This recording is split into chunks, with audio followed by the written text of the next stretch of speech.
Assalamualaikum Bara, selamat datang kembali di Guru Gembul Channel. Sekarang kita ada di episode 121 dalam kajian tentang lingkungan hidup. Kita tidak sedang menjelek-jelekan satu bangsa, satu budaya, tetapi kita memang akan fokus pada tradisi makanan orang Cina, tentang bagaimana mereka mengolah makanan dan tentang bagaimana mereka memperlakukan binatang. Cina sudah dikenal secara luas sebagai masyarakat dewasa ini di dunia modern yang cenderung tidak berperi kebinatangan. Dalam artian bahwa sampai sekarang pun tidak ada satupun undang-undang terkait perlindungan hewan di negara itu. Sehingga banyak sekali kekerasan kepada hewan yang terjadi secara terang-terangan.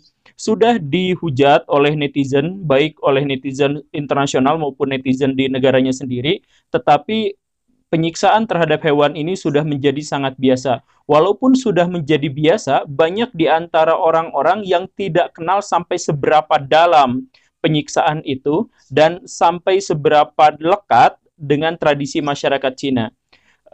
Di video ini kita akan sampaikan beberapa kejadian yang sangat menyayat hati. Saya tidak akan menggunakan banyak sekali bahan-bahan visual terkait dengan ini karena akan mengerikan. Jadi kalau Baraya setuju dengan apa yang akan disampaikan, yuk kita mulai.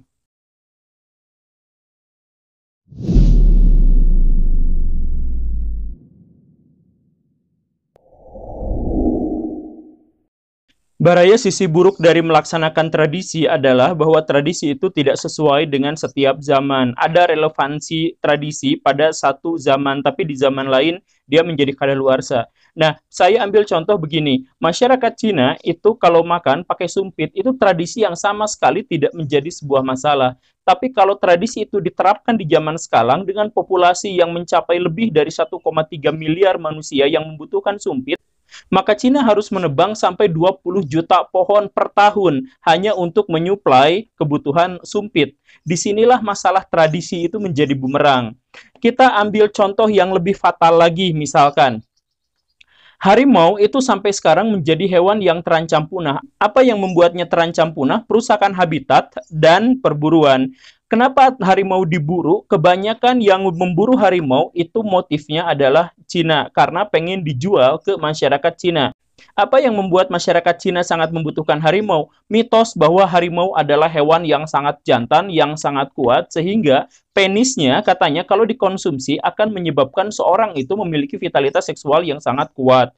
Kemudian kumisnya bahkan digunakan untuk obat. Tulangnya digunakan untuk obat rematik. Otaknya katanya kalau dikonsumsi oleh manusia akan menghilangkan rasa malas dan akhirnya menjadi memiliki stamina kerja yang luar biasa. Ada begitu banyak mitos-mitos yang sama sekali tidak memiliki landasan ilmiah, tetapi sampai sekarang menjadi tradisi turun-temurun masyarakat Cina.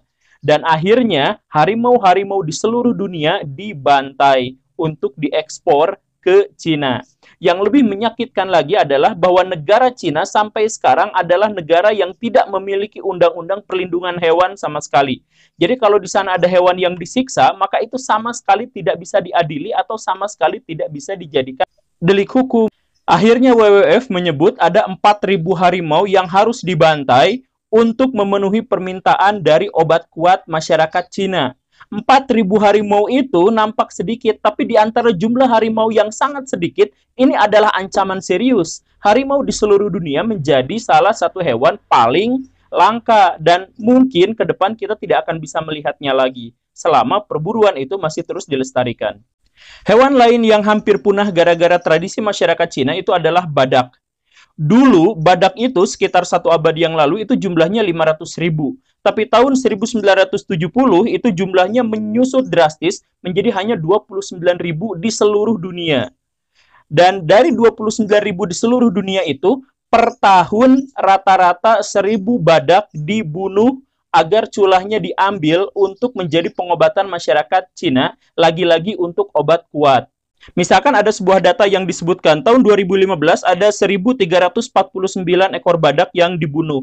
Tahun 2016 ada 1.167, tahun 2017 1.124.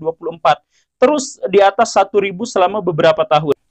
Artinya, kebutuhan masyarakat Cina terhadap cula badak itu memang terus-terusan tergenjot, bahkan makin lama makin besar seiring dengan makin meningkatnya kalangan elit di Cina. Jadi Baraya begini, ada sebuah penelitian, ada sebuah pernyataan dari seorang dokter di Cina, Pak Peter Lee. Dia menyebut bahwa masyarakat Cina itu semakin langka satu hewan, maka semakin keranjingan mereka untuk ingin memakannya. Karena itu adalah kehormatan buat mereka. Jadi begini Baraya, di zaman yang sangat lampau, tradisi Cina itu, obat-obatan itu diracik dari tumbuhan, 100% tumbuhan. Tetapi karena masyarakat mereka pada waktu itu adalah masyarakat feodal, sama seperti kebanyakan masyarakat di seluruh dunia, maka semakin tinggi stratifikasi masyarakat, maka orang yang dimaksud itu semakin ingin untuk menunjukkan statusnya yang tinggi gitu. Makanya makanan yang dia konsumsi harus aneh, harus unik, harus liar dan sebagainya. Karena itu, semakin ada kabar bahwa misal badak itu terancam punah, harimau itu terancam punah, maka kalangan elit Cina itu semakin pengen untuk memakannya. Contoh lain terkait hal ini adalah gajah Asia. Gajah Asia itu sebenarnya tidak terancam punah, biasa-biasa aja. Dulu sudah mulai menurun gara-gara kerusakan habitat. Tapi sejak tahun 1970 dan akhirnya tahun 1990, ketika gajah semakin sedikit populasinya gara-gara kerusakan hutan, kan menjadi punah. Itu masyarakat Cina menjadi berlomba-lomba untuk memakan gajah. Akhirnya tahun 1990-an 10% gajah di Myanmar itu diburu, dibunuh untuk menyediakan konsumsi bagi masyarakat Cina. Ada yang dimakan tulangnya, ada yang dimakan apa. Dan yang paling menjijikan dari semua itu adalah bahwa gajah-gajah itu biasanya dibunuh dengan cara diracun. Mereka menggelepar-gelepar kesakitan sampai berhari-hari karena kan tubuhnya besar. Mereka punya daya tahan yang kuat terhadap racun. Nah, setelah mereka terkapar tidak berdaya, sekarat, sebelum mereka mati, mereka dikuliti hidup-hidup. Sebagai contoh, manik-manik yang terbuat dari kulit gajah itu orang Myanmar itu jual ke masyarakat Cina per gramnya itu sekitar Rp500.000 per gramnya. Artinya orang-orang Cina itu sangat pengen terhadap manik-manik dari hewan yang langka. Dan karena itu maka orang-orang Myanmar melakukan perburuan yang luar biasa, kejam terhadap gajah. Dan ini mulai terjadi juga di Vietnam, di Kamboja, termasuk juga di Indonesia. Dikuliti hidup-hidup gajahnya untuk memenuhi permintaan dari masyarakat Cina yang jaga gengsi, kalangan elitnya. Kemudian yang lain tentang hiu. Hiu itu setiap tahunnya diburunya sekitar 100 juta ekor per tahun. Dari 100 juta ekor per tahun itu, 74.000 ekor per tahunnya hanya untuk diambil siripnya saja untuk menjadi makanan bagi restoran orang-orang Cina kalangan elit. Nah, ini kalau dalam Wikipedia ini disebutnya sebagai penyiripan. Maksud penyiripan itu hiu diambil, kemudian dipotong siripnya, seluruh siripnya, kemudian si hiu yang sekarat itu dimasukkan lagi ke laut. Kenapa harus dimasukkan lagi ke laut? Karena dia tidak berguna, karena yang dimakan hanya siripnya saja. Itu katanya untuk obat anu-anu, untuk vitalitas anu-anu, untuk dorongan hasrat seksual yang anu-anu dan sebagainya. Yang sekali lagi itu adalah terkait dengan mitos. Dan pada akhirnya dalam 50 tahun terakhir saja 80% dari seluruh hiu di seluruh dunia telah hilang, telah punah. Dalam waktu 50 tahun ada 80%. Kita bayangkan 20 tahun ke depan apakah masih ada hiu di dunia? Dan semakin langka hiu, semakin bersemangat, semakin berambisi masyarakat elit Cina sebagian untuk mengkonsumsi siripnya. Masalah yang sama juga terjadi pada salamander raksasa yang hampir punah gara-gara alasan yang sama.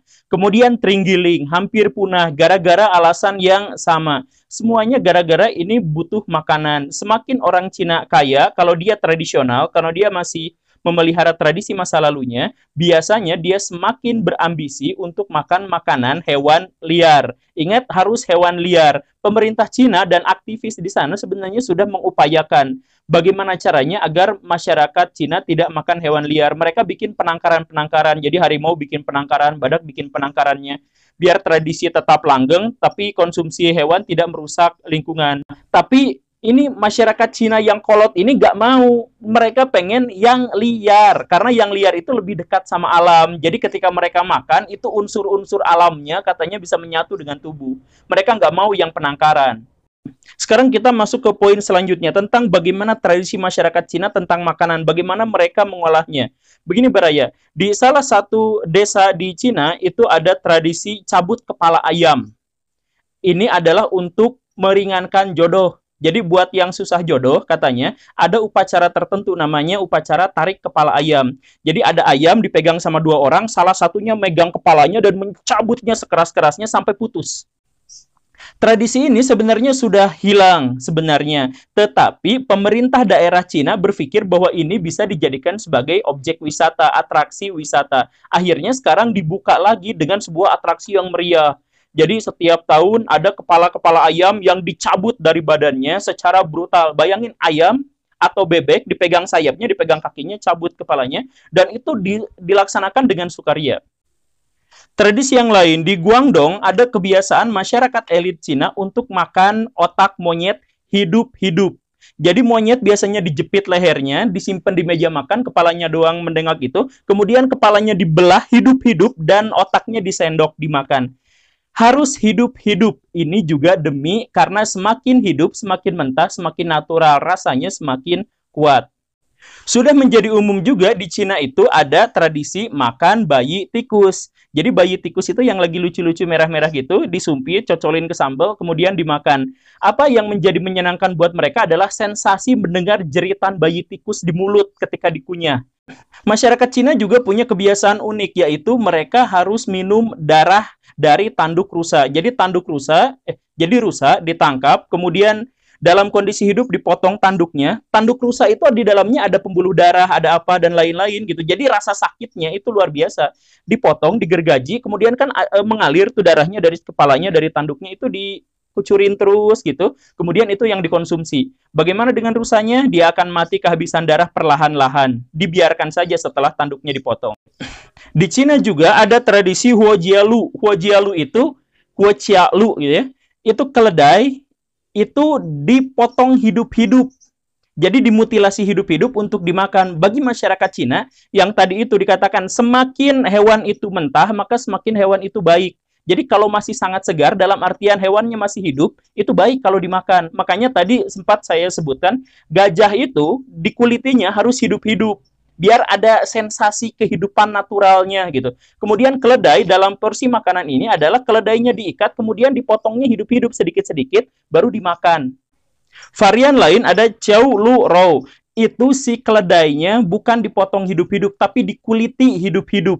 Jadi dari kaki disayat-sayat kulitnya, kemudian ditarik, kayak menarik baju gitu secara paksa, sampai semuanya kulitnya terambil. Nah, itu si keledainya masih hidup, kemudian dia direbus hidup-hidup. Jadi si dagingnya yang itu kemudian dimasukkan ke dalam air yang sangat panas atau disiram dengan air yang sangat panas. Sampai si keledainya tentu saja mati dengan cara yang paling menyakitkan. Nah, itu katanya cara masak yang bikin daging keledai itu menjadi sangat enak. Dengan fakta-fakta yang mengerikan seperti ini, saya bilang ini tidak seluruh orang Cina, tapi sebagian atau mungkin sebagian kecil yang kelewat, sombong gitu, atau yang pengen gitu. Banyak di sana kalangan orang-orang yang sangat ingin menyelamatkan hewan gitu. Tapi mereka kalah suara. Masalah yang lebih buruk lagi adalah bahwa tradisi ini bukan hanya menjadi tradisi, tapi dia dikuatkan oleh motif modern yang luar biasa, yaitu apa? Motif ekonomi, motif duit. Banyak di antara penyiksaan hewan-hewan itu dilakukan bukan hanya gara-gara tradisi, tapi gara-gara untuk mendapatkan keuntungan yang luar biasa. Misal begini Baraya, kita kenal tradisi Yulin di Cina. Setiap tahun puluhan juta kucing dan anjing diambil dari jalanan atau bahkan dicuri dari pemiliknya yang memeliharanya, kemudian dibawa ribuan kilometer di kandang-kandang yang sangat sempit, ditumpuk, tanpa makanan dan minuman, kemudian di satu tempat di Yulin, di pasar, mereka disiksa habis-habisan sampai mati dan dimakan. Itu tradisi ini adalah tradisi yang paling menyakitkan dan sering menjadi kecaman dunia internasional, tapi tetap dijalankan. Apa yang menjadi lahan bisnis di sini adalah ketika orang-orang di sana tahu bahwa orang-orang pecinta hewan datang ke sana untuk berdemonstrasi, mencegah dan sebagainya, mereka matok harga. Jadi misal ada kucing, ada anjing, itu sengaja disiksa di muka umum. Biar orang-orang yang pecinta hewan itu datang, please ini biarinlah saya beli aja kucingnya, saya beli aja anjingnya, kasihan. Oh nggak bisa, ini buat tradisi. Please, sampai si pecinta hewan itu harus merogoh kocek luar biasa besar untuk menebus seekor kucing atau seekor anjing. Jadi ini sengaja disiksa untuk mendapatkan uang. Jadi tradisinya udah ke arah selain tradisi juga untuk mendapatkan keuntungan yang luar biasa. Kemudian contoh lain untuk lahan bisnis. Laporan dari Amerika Serikat menyebutkan tahun 2010 saja ada 30 juta cerpelai, 20 juta ekor rubah, dan 15 juta ekor musang yang dibunuh oleh warga dan pemerintah Cina untuk menjadi bahan pakaian. Dan yang lebih menyakitkan lagi, ada satu orang ahli penyayang binatang yang menerobos masuk, berhasil mendokumentasikan, ternyata cara mengambil kulitnya itu sadis. Musang diikat kakinya, hidup-hidup loh ya, selalu hidup-hidup. Ini Cina itu selalu hidup-hidup. Dikerat kulitnya, kemudian ditarik sekerasnya dari kaki ke kepala, bret gitu. Cara ngambilnya seperti itu. Atau kalau kucing, kucing itu dimasukkan ke dalam kerangkeng yang ya kerangkeng besi. Kemudian ratusan kucing itu sekaligus direndam ke air mendidih, hidup-hidup, direbus hidup-hidup. Nah, setelah itu baru kulitnya diambil biar kulitnya lebih gampang diambil kalau sudah direbus. Dan ini seperti yang saya bilang tadi tidak hanya terkait Cina, tapi terkait dengan ekonomi. Ada seorang filosof barat yang menyebut kalau masalahnya duit, setiap orang agamanya sama. Dalam hal ini, 50% dari bahan pakaian kulit yang dipakai oleh orang Amerika Serikat itu didapatkan dari kucing dan anjing Cina yang dikuliti hidup-hidup. Itu ada laporannya. Jadi pada akhirnya kita mengambil sebuah kesimpulan yang jelas bahwa beberapa tradisi di masyarakat Cina itu memberikan dampak yang sangat luar biasa terhadap lingkungan. Dalam hal ini penyiksaan terhadap hewan. Terima kasih karena sudah menyaksikan. Tonton episode saya yang lain. Semoga bisa diambil hikmah. Saya Guru Gembul. Assalamualaikum warahmatullahi wabarakatuh.